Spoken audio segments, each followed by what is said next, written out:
Hello friends, మీరు ఎంతమందికి బచ్చలాకు పచ్చడి తెలుసు కమెంట్ చేయండి. ఫస్ట్ అయితే ఒక ప్యాన్ పెట్టుకొని అందులో పల్లీలు వేయించుకొని పక్కన పెట్టేసుకోవాలి.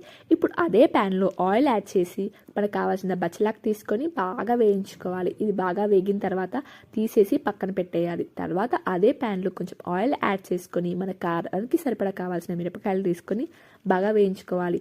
తర్వాత అందులో కొన్ని టమాటాలు వేసుకొని బాగా వేయించుకోవాలి.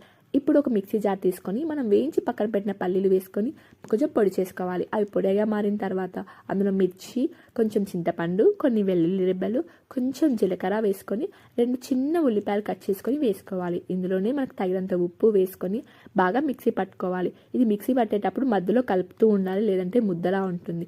తర్వాత తీసి పక్కన పెట్టేసి అందులో మనం వేయించి పెట్టుకున్న టమాటో అలాగే బచ్చలాకు తీసుకొని గ్రైండ్ చేసుకోవాలి. ఇప్పుడు ఈ రెండింటిని బాగా కలుపుకోవాలి.